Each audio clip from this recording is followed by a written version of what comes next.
It might not be enough to blunt the momentum swinging nationally to Joe Biden and Bernie Sanders. But for Elizabeth Warren, Pete Buttigieg and Amy Klobuchar, high turnout in the Iowa caucuses may be their only chance.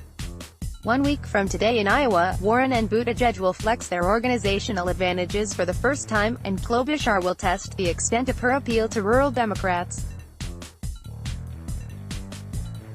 Their prospects are pinned to uncertain turnout models in which Sanders does not dramatically expand his base, and Biden does not consolidate moderate support. Advertisement: the national conversation seems to be moving past Pete, past Elizabeth, to Bernie and Biden. It's where I think everything's heading, or returning, said Doug Herman, who was a lead male strategist for Barack Obama's 2008 and 2012 campaigns. It's kind of a reset back to the beginning of the race. But if there is high turnout in Iowa, he said, it may help the other candidates, it may be what they need to stay viable. The Iowa Democratic Party has been preparing for record-breaking turnout for more than a year, driven both by Democrats' angst about President Donald Trump and by an unusually large field of candidates, many of them with their own significant, independent turnout operations. The state party chairman, Troy Price, said the party is anticipating more caucus goers than in 2008, which set a record when 239,000 Democratic voters participated, lifting Obama to victory. The winner is always who's bringing a bunch of new voters, said Suvorsky, a former Iowa Democratic Party chairwoman who backed Sen. Kamala Harris before she dropped out of the race. The difficulty this year, she said, is that new voters could go to any number of different candidates. There literally is no historical analogy here, she said. Every candidate could see potential advantages in a high turnout caucus. And the weekend saw each of them working furiously to swell their lanes of support. Sanders, whose effort to mobilize young voters in 2016 helped him nearly upset Hillary Clinton in Iowa, exhorted an overflow crowd in Ames, Iowa on Saturday, to bring your friends and your coworkers and your fellow students and your moms and your dads and everybody else out, because I will tell you this without a shadow of a doubt. Sanders said. If there is a large voter turnout, if working people and young people come out in large numbers, we will win and win big. A poll by the New York Times, Siena College on Saturday put Sanders ahead of the field in Iowa with 25% support, followed by Buttigieg at 18%, Biden at 17% and Warren at 15%. That same day, Sanders, Representative Alexandria Ocasio-Cortez and filmmaker Michael Moore spoke to more than 1,400 people in Ames, according to his campaign. Mentions of Sanders on Twitter from Iowa were up 62% in the past 2 weeks, with a total outpacing every other candidate, according to an analysis conducted for Politico by the media intelligence company Meltwater. If there's a huge voter turnout, you can turn off your TV, Bernie won, Sanders spokesman Mike Casca said in an email. But Biden still leads Sanders in national polling, and he is running about even with him in Iowa, according to the Real Clear Politics polling average. Large turnout could benefit Biden if Klobuchar, a lower polling centrist, fails to meet the 15% threshold necessary to win delegates in Iowa precincts. Many of her supporters are expected to shift allegiance to Biden if she does not hit that threshold.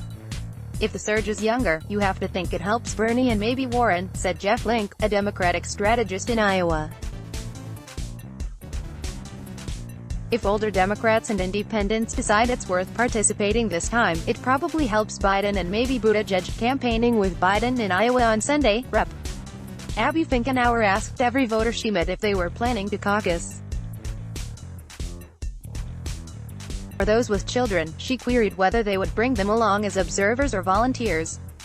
I can't predict what it's going to look like that night, Finkenauer said. Who knows if the weather will have something to do with it.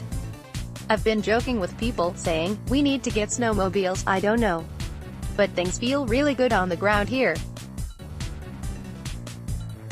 Folks are engaged and excited. A senior advisor on Biden's campaign pointed to rural areas of the state, saying a bigger draw there could potentially benefit the former vice president. The person noted that the campaign has targeted Republicans, independents and those who don't identify with any party to participate in the caucus. Because registration is allowed on caucus day, the caucuses could draw independent voters and even some Republicans who are turned off by Trump. Moderate Democrats are actively working to turn out those potential voters. We've been proactive engaging Republicans to participate in the caucus, the advisor said. Buttigieg is also courting Republicans and independents, while sounding alarms about Sanders. His campaign issued a fundraising email on Saturday with a not-so-subtle subject line: Bernie Sanders could be the nominee. I think that the higher the turnout, the more people that are participating, it's going to be better for us, said a senior advisor with Buttigieg's campaign. We want new people, we want Republicans, we want independents. We encounter a lot of Trump voters and a lot of Republicans who want to be involved. I think we're going to have real crossover appeal. Buttigieg's appeal to potential swing voters, the campaign argues, is evidenced by the geographic areas of the state where he has held events and drawn large crowds. Still, another Buttigieg advisor acknowledged that the spoils of high turnout could be split fairly evenly among the current top tier of candidates. It's not like 2016, where you have the most establishment running against the most anti-establishment candidate, the advisor said. The caucuses will be an enormous test for Warren and Buttigieg's field operations, which have impressed Democratic activists in the state for months. Sean Bagnuski, chairman of the Polk County Democrats, said Buttigieg's campaign recently drew about 300 people to a training for precinct caucus captains, enough for multiple precinct captains at some caucus sites next week. Warren has assembled such a vast army that her campaign is helping Bagnuski fill caucus chair positions at its caucus sites, he said. The fact that they have bandwidth to be helping the county party means they're pretty damn organized, he said.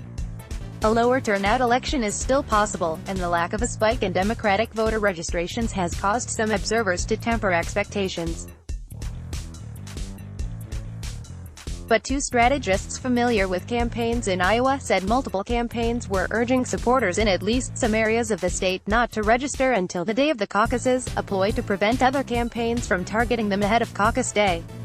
Morning Score, your guide to the permanent campaign, weekday mornings, in your inbox. Chris Adcock, chairwoman of Democratic Party in Page County in southwest Iowa, said that if turnout is low, I think the beneficiaries would be Sanders and Biden, because they are known quantities. But Adcock, like most activists in Iowa, expects turnout to be high.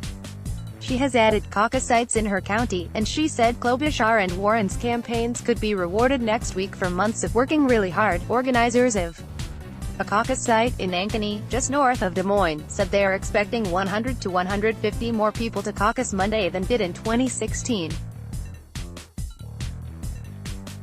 And further west in tiny Audubon County, Sarah Christensen, a caucus chair, said of high turnout projections, "That's what they say. The Iowa Democratic Party sent me 200 caucus cards, and we've requested more," she said.